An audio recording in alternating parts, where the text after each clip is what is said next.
UP BJP में जारी खींचतान, अंदर खाने चेक एंड बैलेंस पर रणनीति तय करने में जुटे दिग्गज। पार्टी नेतृत्व में बड़े बदलाव की आहट। देश के सबसे बड़े सियासी दल भारतीय जनता पार्टी में इस वक्त राज्य के अध्यक्षों के चुनाव की प्रक्रिया चल रही है। इसके बाद राष्ट्रीय अध्यक्ष का चुनाव होना है। राज्यों में पार्टी 22 संगठनात्मक प्रमुखों का चुनाव कर चुकी है, लिहाजा राष्ट्रीय अध्यक्ष के चुनाव के लिए एक आवश्यक औपचारिकता भी पूरी हो गई है। अब राष्ट्रीय अध्यक्ष और कुछ बचे हुए राज्यों में प्रदेश अध्यक्ष का भी चुनाव होना है, लेकिन सबसे ज्यादा चर्चा में है यूपी प्रदेश अध्यक्ष का चुनाव। पिछले 11 साल से देश में भाजपा की जो राजनीतिक हैसियत बनी हुई है, उसके पीछे उत्तर प्रदेश ही है।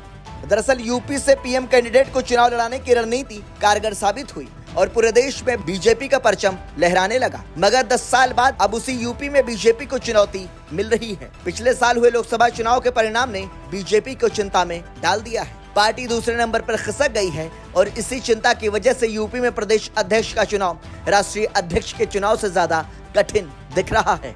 मामला सिर्फ प्रदेश अध्यक्ष के चुनाव तक सीमित नहीं। यूपी में अगर बीजेपी को सिर्फ प्रदेश अध्यक्ष का चुनाव कराना होता तो कोई मुश्किल नहीं थी, लेकिन यहाँ पार्टी के लिए सबसे बड़ी चुनौती है सरकार और संगठन के बीच चेक एंड बैलेंस बैठाने की। इस पूरे मसले पर वरिष्ठ पत्रकारों का कहना है कि यूपी में बीजेपी को जाति, वर्ग और क्षेत्र तो देखना ही है, लेकिन उससे कहीं ज्यादा महत्वपूर्ण है सरकार और संगठन के बीच का संतुलन बनाए रखना।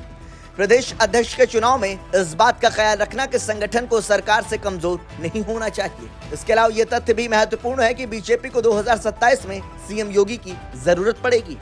दिल्ली और लखनऊ को लेकर चाहे जो बातें चल रही हों, लेकिन हकीकत यही है कि अगर 2027 में बीजेपी को यूपी में वापसी करनी है तो योगी आदित्यनाथ को साथ लेकर चलना ही होगा। अब ये दिल्ली को तय करना है कि वो ये संतुलन कैसे बैठाएंगे। यूपी हाथ से निकला तो कहानी खत्म होते देर नहीं लगेगी। राजनीतिक विश्लेषकों का कहना है कि प्रदेश अध्यक्ष के चुनाव के साथ साथ कैबिनेट में फेरबदल, आयोग और बोर्डों में अध्यक्ष और सदस्य भी तय करने हैं। करीब 30% जिलों में अध्यक्ष तय होने हैं। ये इतना आसान नहीं होगा। लोकसभा चुनाव के परिणाम ने यह साबित कर दिया है कि यूपी में अध्यक्ष और सीएम की जोड़ी फेल रही है। जो भी इज्जत बची वो प्रधानमंत्री मोदी की साख की वजह से बची है। दरअसल भूपेंद्र चौधरी को जिस जाटलैंड में जनाधार बढ़ाने के लिए लाया गया था, वहां पार्टी आज भी जयंत चौधरी के भरोसे है।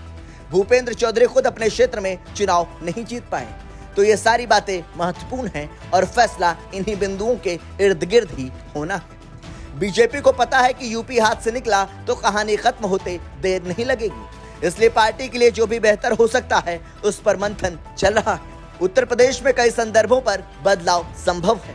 दरअसल सीटों के लिहाज से यूपी देश का सबसे बड़ा राज्य है, जहां चुनौतियां और अपेक्षाएं दूसरे राज्यों के मुकाबले कहीं अधिक हैं। संगठन बड़ा है तो सामंजस्य में भी कठिनाई आती है, लेकिन यूपी को लेकर चाहे जो राजनीतिक पंडित हो या विश्लेषक, कोई भी राजनीतिक दल, सभी इस बात पर एकमत हैं कि अगर यूपी से जनाधार खिसका तो सत्ता दूर की कौड़ी बन जाती है।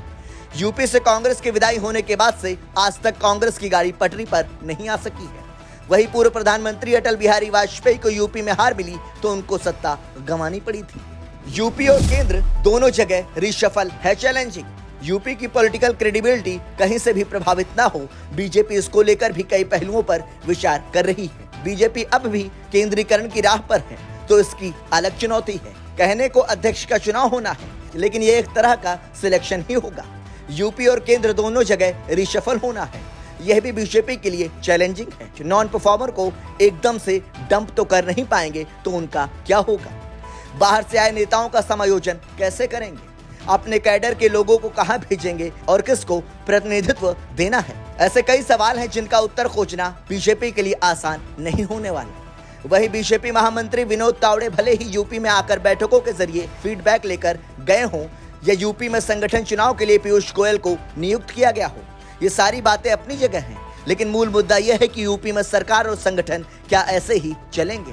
क्या कैबिनेट में रिशफल मंत्रियों तक ही सीमित रहेगा, यह बात उसके आगे तक जाएगी। और सबसे महत्वपूर्ण यह है कि पार्टी का केंद्रीय नेतृत्व सरकार और संगठन में चेक एंड बैलेंस कैसे स्थापित करता है। बीजेपी के लिए ये तमाम चुनौतियां आसान बिल्कुल नहीं है और इसी वजह से बीजेपी के लिए राष्ट्रीय अध्यक्ष की तुलना में यूपी प्रदेश अध्यक्ष का चुनाव कहीं ज्यादा मुश्किल होता नजर आ रहा है। ब्यूरो रिपोर्ट, संदेश वाहक।